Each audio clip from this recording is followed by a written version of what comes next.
Hai semuanya, dalam video ini fokus utama kita adalah mengenali dan memahami berbagai jenis jaringan tumbuhan.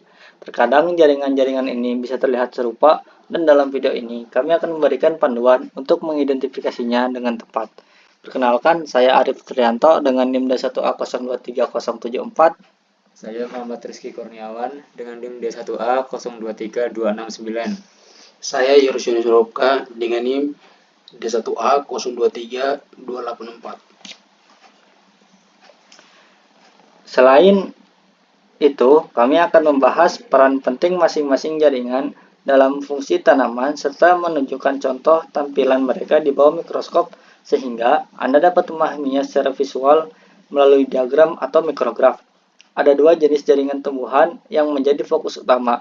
Yang pertama, jaringan meristematik, bersifat sementara dan berperan penting dalam pertumbuhan tanaman. Sementara jaringan permanen seperti namanya memiliki ketahanan lebih lama dan seiring berjalannya waktu, beberapa jaringan meristematik dapat berkembang menjadi jaringan permanen yang lebih stabil.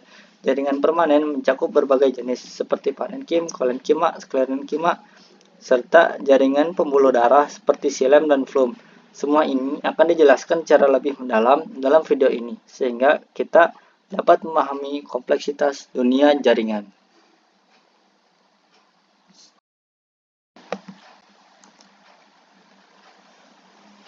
Batang Maria. Batang Maria adalah bagian tumbuhan yang mengalami pertumbuhan dan diferensiasi menjadi berbagai jenis jaringan yang berperan penting dalam kehidupan tanaman.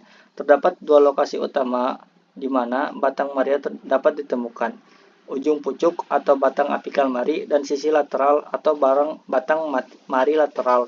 Batang apikal mari memiliki peran utama dalam pertumbuhan primer tanaman, mengarahkan pertumbuhan ke arah matahari untuk daun dan ke arah bawah untuk akar, memungkinkan tanaman tumbuh dengan efisien. Di sisi lain, batang mari lateral mendukung pertumbuhan sekunder dengan bantuan kambium. Kambium adalah cincin jaringan yang memfasilitasi pertumbuhan lebar pada tanaman seperti pohon dan semak. Ini berarti bahwa dalam beberapa tahun batang lateral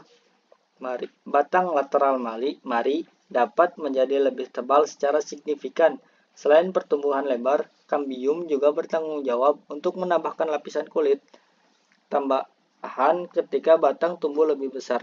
Terakhir, epidermis yang merupakan jaringan permanen pertama yang terbentuk pada batang, berperan dalam melindungi batang dari pengaruh lingkungan. Dengan demikian, dalam struktur batang tanaman, kita melihat perbedaan peran utama antara pertumbuhan primer oleh batang apikal mari dan pertumbuhan sekunder melalui batang mari lateral. Semua dilindungi oleh epidermis.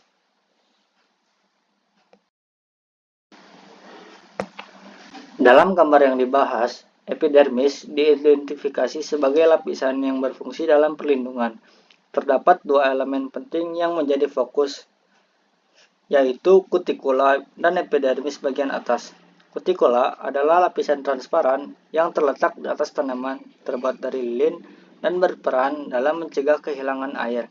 Epidermis pada dasarnya memiliki fungsi perlindungan terhadap jaringan yang terletak di bawahnya, seperti mesofil, yang merupakan jaringan utama dalam proses fotosintesis. Epidermis ini memiliki satu lapisan sel yang terletak berdampingan, memungkinkan penyerapan sinar matahari dan transmisi cahaya ke sel-sel di bawahnya. Selain itu, ada peran khusus yang dimainkan oleh epidermis bagian bawah terkait dengan stomata. Stomata adalah struktur di bawah epidermis yang mengandung sel penjaga. Ini adalah sel-sel khusus yang mengatur pembukaan dan penutupan stomata untuk mengatur pertukaran gas dan penguapan air dari tanaman. Jadi, epidermis dengan kutikula dan sel-sel penjaga stomata berperan penting dalam menjaga keseimbangan air dan proses fotosintesis tanaman.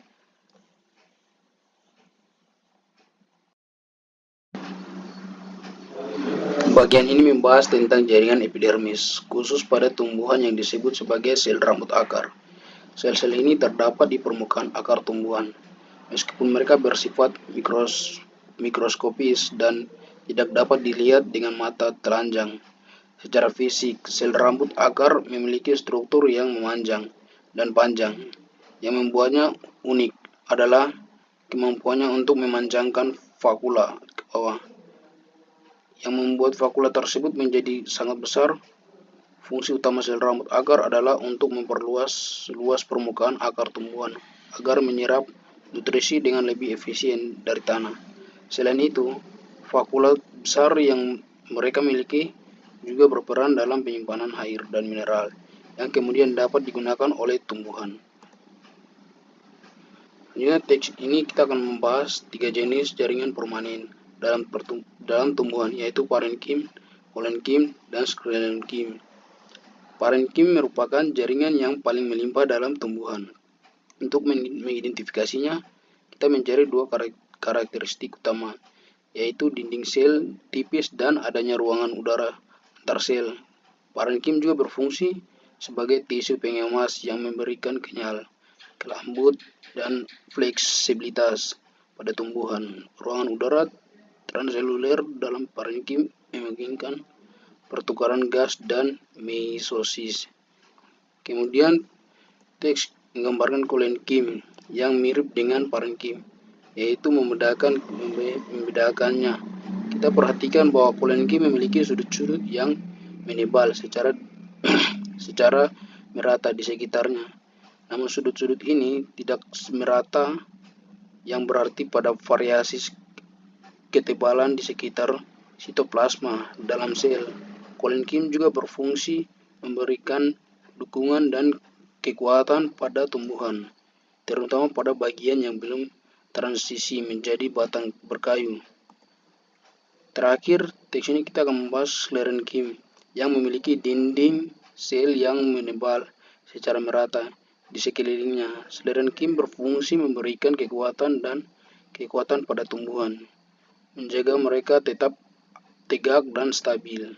Ada 2 jenis sklerenkim, yaitu serat yang ditemukan di kayu dan di kulit pohon, serta sklerenkim yang ditemukan di cangkang kacang atau lubang buah batu.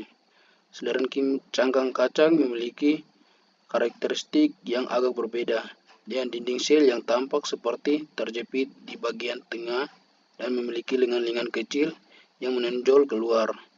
Semua jaringan sklerenkim adalah jaringan mati yang berfungsi sebagai dukungan struktural dalam tumbuhan.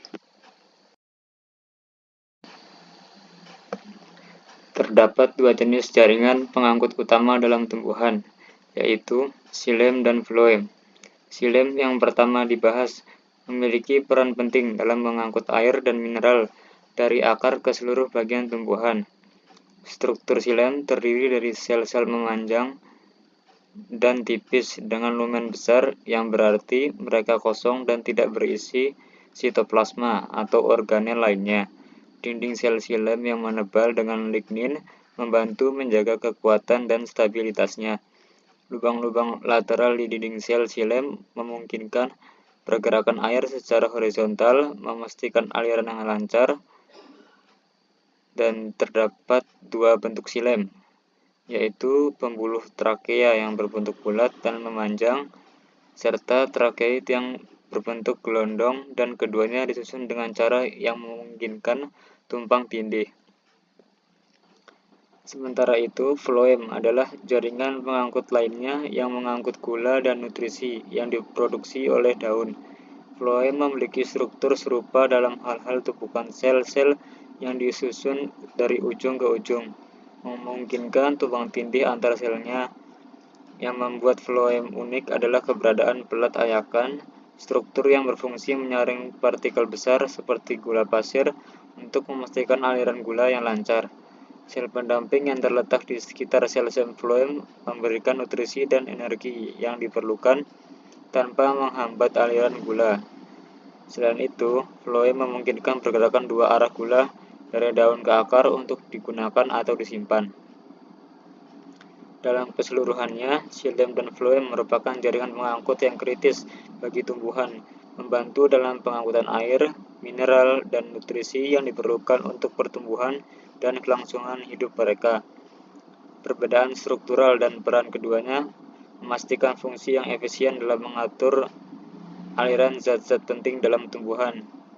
Dengan demikian, pemahaman tentang xilem dan floem adalah bagian penting dalam memahami proses pertumbuhan tumbuhan.